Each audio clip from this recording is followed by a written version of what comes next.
What's going on, everybody? It's Eli here from TreeFall Studios, and today we are going to be looking at PitterPot Cursed Thicket.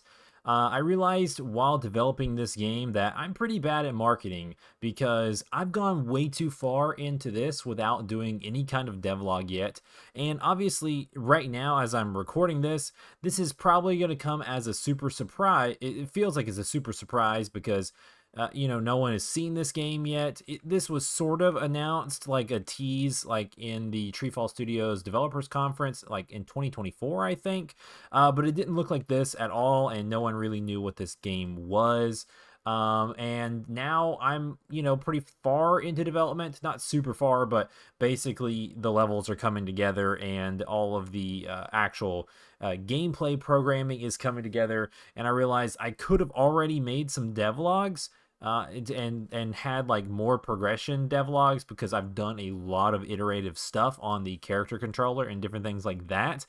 So I'm just going to go ahead and start filming now, and I'll probably try to film, a couple of these. They're not going to be live yet when I'm actually filming this. Like this film, this is being recorded before Journey of a Special Average Balloon comes out, and then this game is going to be coming out, way after that. And then, we got some more games slated for the rest of the fall. But if you've been keeping up with the channel, we have been on this game crunch where we've been trying to get all of these games that were in development out and finished within a couple of months before our Unity license expires. Looking at, once you see how awesome this game is, you'll understand that like I decided to go ahead and extend the license one more year because there were about 3 projects that were just not going to make the cut, that being this game, Maze Rising Trials, and the Perplexing Orb Touch, and I think also the Tilting Tiles Temple Trials. One of those 4 games would have been finished. Probably this one would have been finished before the license expired, but 3 of those 4 would have not made it out of the cut.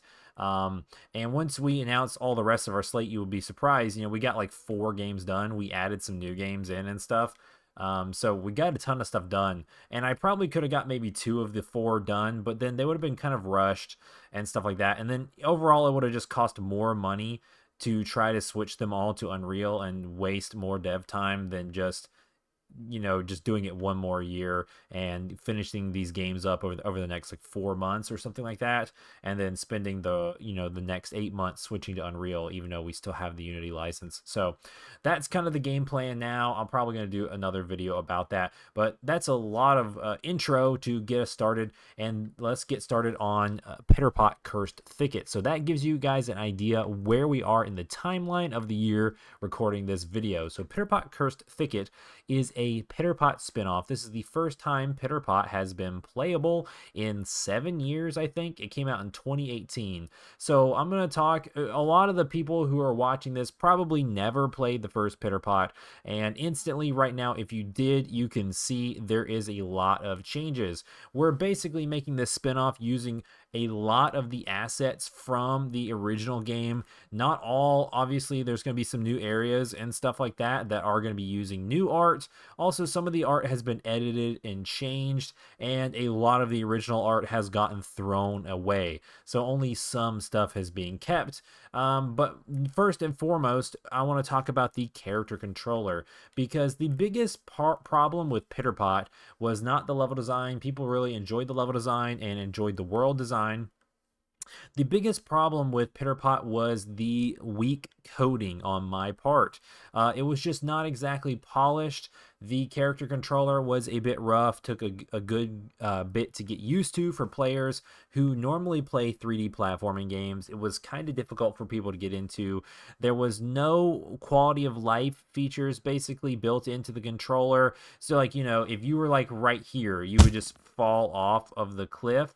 Like if you're like right here, you couldn't jump, and the way that the character controller was written, you basically lost your ability to move in the air originally, so then you couldn't even turn around.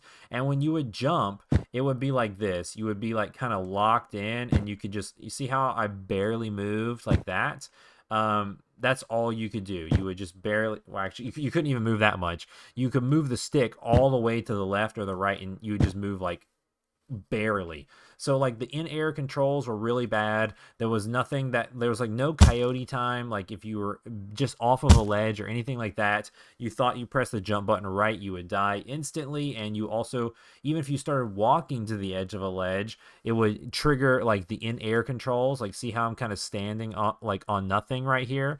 I got 1 foot on the ground, 1 foot off the ground. Well, the in-air controls would have already started, and like you would no longer be able to really turn PitterPot, and then he would kind of fall to his death. So platforming was really bad, and it was a platforming adventure game. There was also kind of other like coding things like that just weren't that clean. Like the UI was not that clean, the pause menu was kind of wonky, other things like that. But overall the game had a lot of heart, and I if you haven't played it, I still recommend playing it, especially before this one. But so what I've done is I recoded the character controller, and look at this. Look how fast you can turn around. So basically what happens now with this PitterPot character controller is he can move faster, he runs faster. This is faster run than the original game. He turns faster, he jumps better. Look at this jumping. You can pull back and you can do whatever you want. You see we got the shadow here on the ground, the drop shadow, and you can see like if you're gonna miss a ledge, you jump off, you can say nope, never mind, and you can turn around. You can't turn as fast in the air as you can on the ground. Like look how fast you can turn around. It's like instant movement on the ground. It's a bit slower in the air, but it's still like it gives you enough to where you're like, nope, you're not locked into your jump. So the amount of platforming that you're going to be able to do in this is absolutely crazy. I also added some coyote time code, which is like the very first time I've ever done this. If you can see, you can kind of run right off the edge, and you can still kind of jump right there, and you can save yourself. So there's like a half second where if you run off a ledge and you press the jump button just a little too late, it still jumps. So that's beautiful. That is what we need to get players just when they pick up the game and you just play the game and everything just works right. You don't know why. It's because of all of those little things like that make the character controller better. Also, I've changed the way that grounded works. So like in video games typically it's called being grounded. Like when you're on the ground you can jump, and there's a couple of different ways that you can go about doing that. You can shoot raycast. This is getting technical into the programming side. You can shoot rays down and detect if there's something beneath the player, basically. And if there's something beneath the player, you're on the ground. Or you can do a trigger check. So I've created a custom solution where basically there's multiple checks in place to where like you see I'm like, if I was just doing raycast and I was shooting to see if there was something beneath me ground wise, you can see like there's nothing below me, and that would trigger that I was not on the ground and you would not be able to jump. But I've also created a trigger volume based on his feet location, and so it checks for if there's something in the ground that is touching his feet basically, and it also checks if there's anything below. So you can see you can actually, even though you're not really on the ground, you're like touching the ground, but you're basically kind of over the air. In the old PitterPot you would have just fallen off to your death, and this one you can still jump. So that is a huge benefit. And also another thing, the jumping animation, see how he jumps, he clicks his little heels and then he moves into that forward position where he's like looking down and like his arms are heading down and you're starting to fall. That was glitched in the original PitterPot, and I never knew how to fix it. So now, and if you did a continuous jump like this, you would just be stuck in that last position to where like it looked like you were just kind of always falling like that. And if you do a double jump fast enough in this game, like off of something, you can stay in that position like that. So you can realize when you're in the fast motion, which I can talk about a little bit later in the devlog. But now you can jump, and every single time you can see it plays the jump animation correctly, and it looks just so much better. So I fixed that. So let's go ahead and talk about the differences in the game. You can already see that there's a ton of differences in terms of UI. Okay, brand new stuff we've got going on. So you can see this level is more straightforward. In the original PitterPot, you had like 3D levels. You would explore up, vertical, right and left. And there's going to be some of that in this, but most of the levels are basically like a gauntlet style stage. This is more similar in the indie world. This is shaping up after something like a Tori 3D type of spin-off where, it's like a linear level and you're going based on time rankings. But all of this is basically based off of like Sonic the Hedgehog kind of gameplay. You have stages, and these are going to be the stages, and you have times, and you have score factors. And at the end of the stage, you're going to get a ranking D, C, B, A, and S. So you're going to actually be able to have rankings in this game, and that's kind of the new gameplay hook for this game. Reason it's a spin-off and not a new like PitterPot 2 where we're doing a giant 3D platforming adventure, which we are going to do as long as we can stay in business, because I've got a ton of ideas for seed items and new 3D platforming stuff for a big world for PitterPot to explore. But for this, so we're looking at like, a replayable PitterPot game that people are going to be able to replay over and over and over and have fun, like trying to beat their high scores for a budget price. I'm working on leaderboards for this, so there's going to be online leaderboards, which is a first for a TreeFall Studios game. So you're going to not only be able to have some local leaderboards and compete against yourself, you're going to be able to compete against people online, which is absolutely awesome. I'm very excited about that, and I've got a dev friend of mine, a huge shout out to him. He's one of our Patreons. He's been helping me out with some of those things and showing me how he figured it out, and we've been working on a custom solution for leaderboards, so huge shout out to him. And I've got a lot of other stuff figured out in this game as well that's just going to be mind-blowing. So you can see up in the right corner we have time, and that's so your time on your level. I'm just keeping track of basically how long I've been talking in this devlog. We're at 12 minutes. That's pretty long. This is going to be a long one. The next one I'll keep it shorter or whatever, but this is the first time I'm talking about this game, so I got so much to say. I'm so excited, and hopefully for the OG TreeFall Tribe fans out there, you're going to be excited to be listening to me ramble on for 20 minutes, because we're at 12 minutes here on this level. I'm probably going to make this like 20 minutes long. I'm trying to talk fast and I'm trying not to miss anything, but there is so much that has changed. Okay, so let's move on from the character controller. It's much better. If you can see right here, looking at these bushes, if you might not even notice how subtle the differences are, but the shadows and everything is much better in this version than the original PitterPot. I wasn't running any kind of post-processing effects, so you can see we have ambient occlusion running now, and you can see that like the shadowing between the leaves and the shadowing on the boxes, like right here by the ground, everything just looks a little bit better. I'm also running some color correction post-processing, so there's some different things going on that just makes this overall a little bit crisper and cleaner to look at than the original PitterPot. Also, if you remember in the original PitterPot, there was like, kind of some clouds that were like below the platforms, and they were like moving and stuff and up and down, and they were billboarding clouds. So what that means is like when you turn the camera like this, they would turn to face the camera. And you could also the way that the particle system was working that created the clouds, sometimes there would be a gap in the clouds, and you could see that there was nothing down below. And I was like trying to avoid that in the original game, but I never really came up with a solution that was good enough to make it look all right.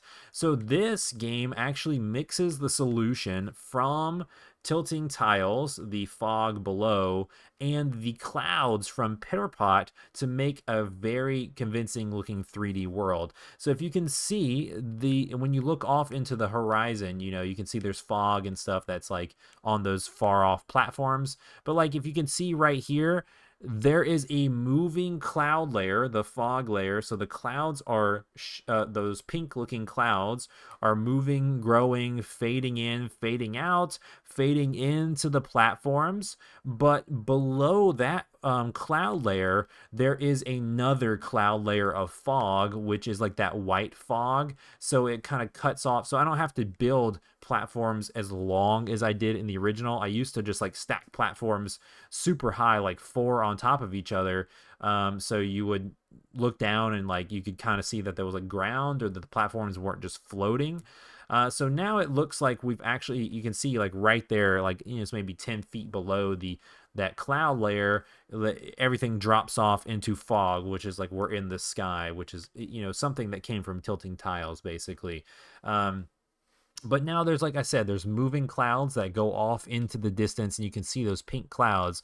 So it really does feel like we are up in the sky and the world is alive, even though, it's just like static. So like the entire, cloud atmosphere is moving and stuff like that. So that's another big change, something I created as well.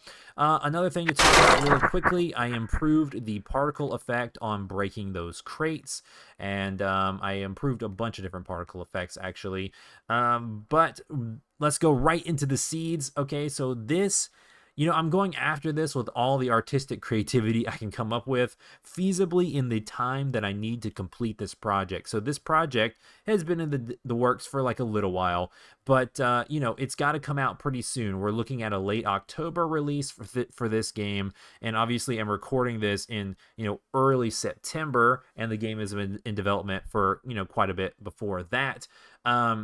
But I'm trying to wrap this all up in the next month or so, and hopefully you can see during this devlog, all these core mechanics are here. I just got to finish the last couple of levels, wrap up the story, and do the leaderboards and stuff like that.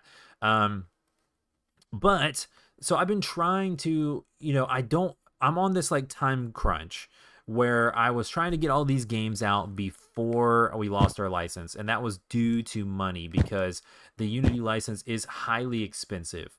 And there's a lot of things going on in our lives, in everyone's lives, that is causing the prices of everything to go up. And, game sales are down across the board for most people, and it's getting harder for me to stay in business. And personally, I don't think I've actually announced this on the TreeFall channel or the Discord or anything like that. But my wife is pregnant. She's about to give birth to our second son. So now we've got even more things to pay for. We're super excited. And so it's basically on a very crucial decision point on whether or not I'm going to continue developing games at TreeFall Studios, or if I'm going to be shutting the studio down. And basically, the studio's survival depends on the next like 3 games that are be coming out over the next quarter, basically before December of 2025. That would be PitterPot Cursed Thicket, Tilting Tiles Temple Trials, Maze Rising Trials, and then there's one more surprise on top of PitterPot, and it's not announced yet, and it's already actually done, and it has a release date, but I want to start announcing these in order, and this is the October game, so I won't mention that just yet. But basically, these next like 3 or 4 games like determine whether or not the studio is going to survive. So I've been working really, really hard to not just make these games awesome, but if these are my final games and they're the final games that I ever make, I want them to be really amazing and things that people can play in the future forever and really enjoy. So I've been trying to just make this game as artistic as possible and just really bring the PitterPot world that I envisioned years ago to life. I can't do everything that I would like to do because I am on a time crunch, but I'm doing a lot of different things. So like you can see in the original PitterPot, these seeds, these are the basic collectible. All they would do is just spin, and now I've actually animated them to where they have like this little dance.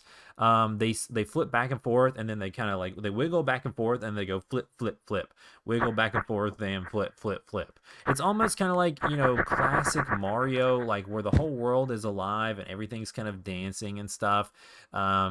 So yeah, just new animations on these seeds instead of just spinning around, and you can see when you pick them up, they actually spin around and zap into nothing, which is better than they just used to shrink. So another new thing right there.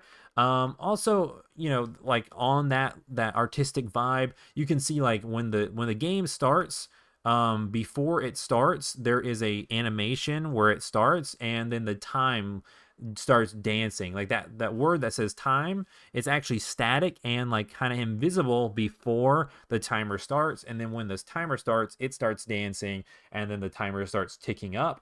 And you can see we also have like drop shadow behind the text, which is, you know, better effect than we did before.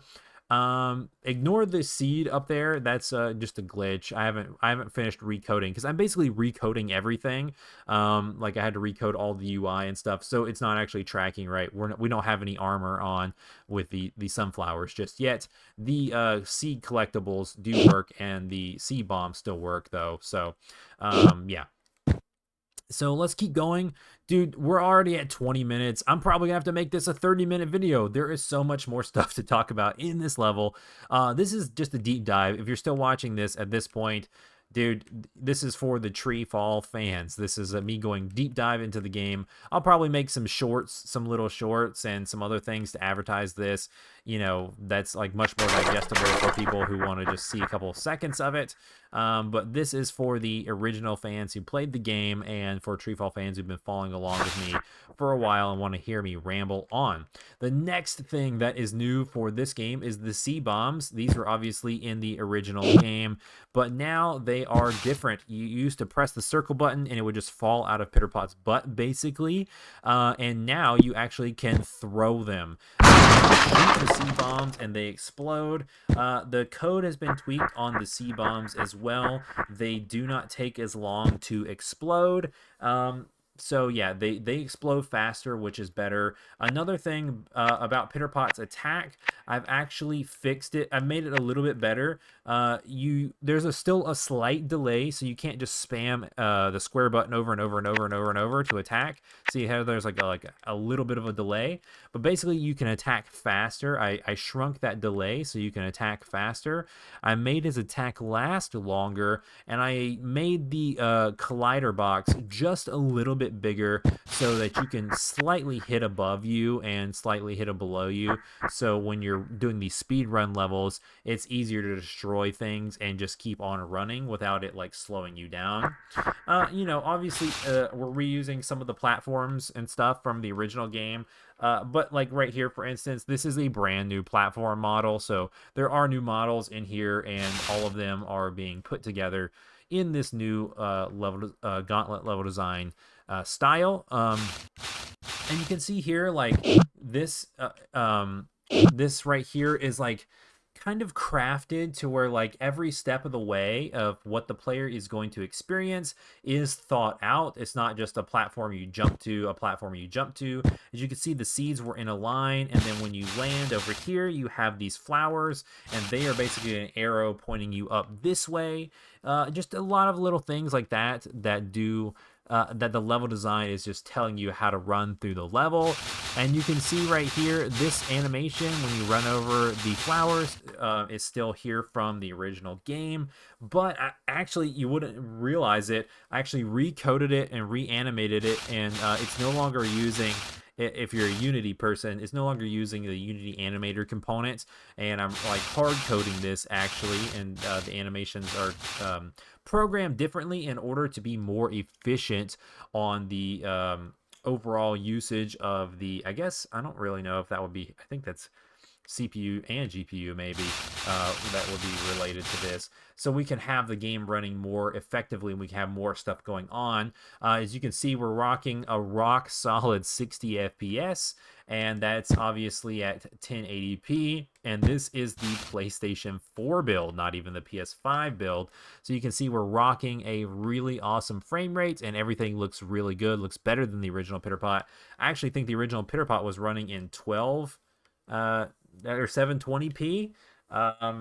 Yeah, I think that's what it was, even on the PlayStation, and it took that to make it run. So yeah, I've been doing a lot of things to make it more efficient. You can see right here, obviously, as I was talking about the new character controller, I just ran off the edge. But you can see like these little platforms that were extremely difficult. You had to walk really, really slow on these in the original game, because then you could just fall off. But like, see how much better it is. You can kind of run all around in kind of circles on that little teeny platform and not really worrying about falling off. And you can see like if you don't run straight, you kind of run back and forth, you're going to be just fine. Well, I kind of ran off the edge there. But yeah, so I'll show you for an example. So if you like run over here and you jump up this platform, jump, jump, jump, you can just sprint and then just like turn and run across that without really having to worry about falling off. Obviously, you have to be careful in your movement, but it's just so much better. The colliders and the way the character moves is just so much better. Toss that bomb out there. You can just blow those seed boxes. Little speed running tip there. Look at all those particles bouncing off of the world, the particles coming off the seeds, and we didn't even drop a frame of FPS.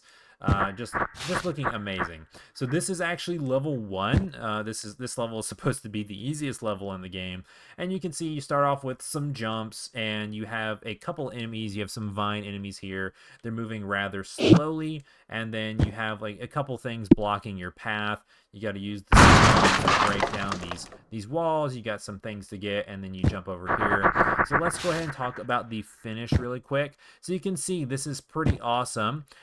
We have our finish zone here, and you can see we got our checkered flags because this game is basically a race, and they're blowing in the wind. These flags come courtesy of the original Maze game on PlayStation when we added the marker flag, which was in the original Maze, not in Maze Pedestal of Trials.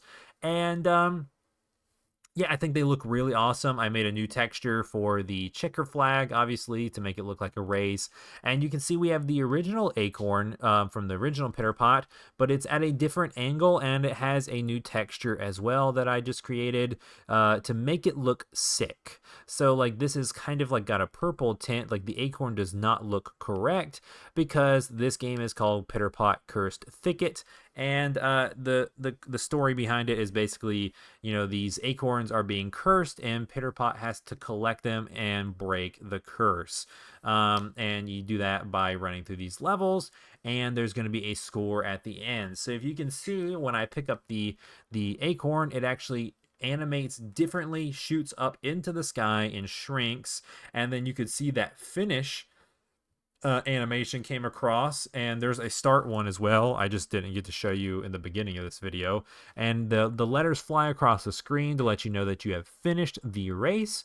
And after you finish the race, you can see it freezes the timer, so you can see what your time on the level was, and it has a little animation where it like kind of fades the transparency in and out. And then from here, we will be dropping into the score screen in order to let you guys know what rank you got while playing the level. So I'm going to go ahead. Now we're at like 27 minutes of recording. This is now a 30-minute devlog on basically the things that I changed and the functions that make this game different. And you can see that is basically level 1.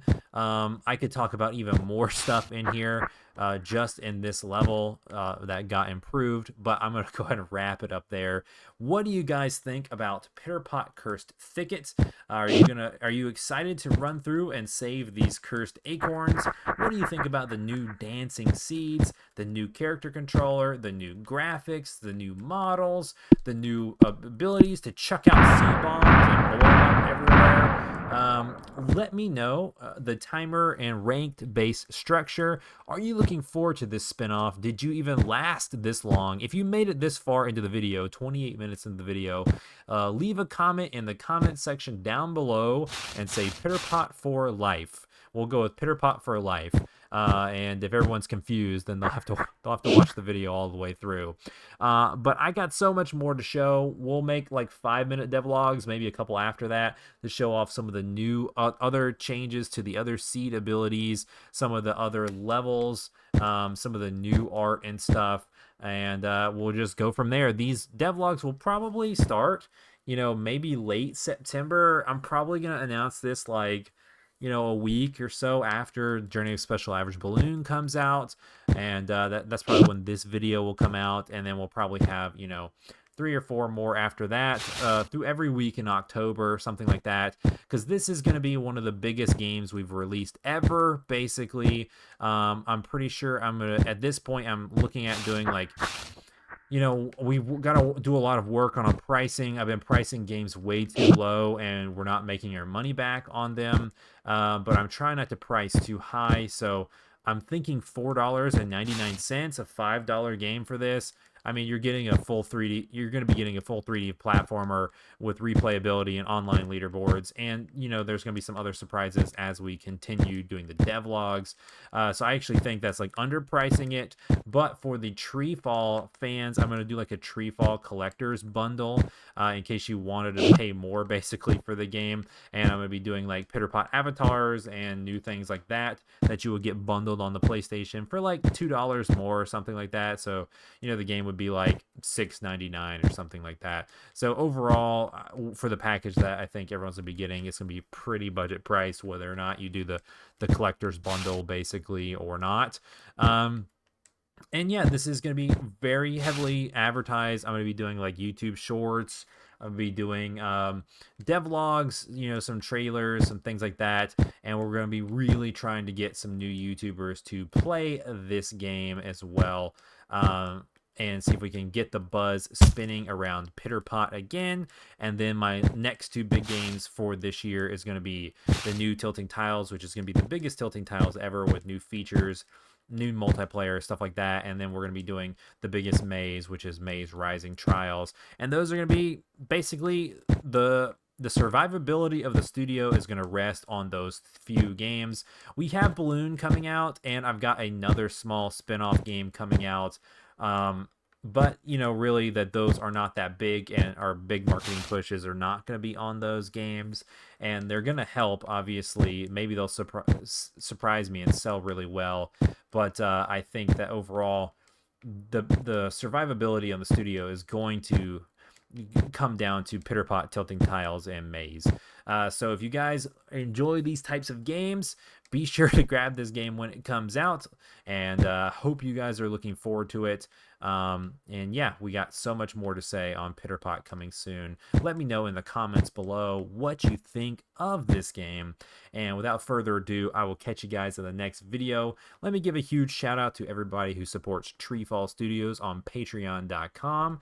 And I'm going to need to run over to Patreon in order to figure out who are all the people who get personal shout outs this week, because the Patreon page has actually been growing quite substantially over the last couple of months. I've really been appreciative of all the new Patreon subscribers that we've got. If you're interested in checking the Patreon page, the links will be in the description below.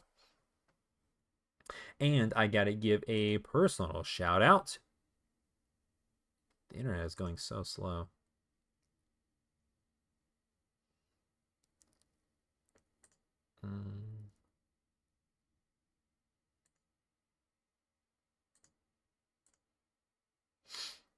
I gotta give a personal shout out to Mandy, Shark and Minnow, Space by Name, Thomas Stewart, Mr. Troy, Jamil DeBeer, and Joe Nana. Thank you guys for what you do for TreeFall Studios on Patreon.com. Like I said, if you're interested in checking out the Patreon page, links will be in the description below. There are links to purchasing other TreeFall games on Steam and on PlayStation down below, as well as the one game we have on the Xbox, which is Tilting Tiles.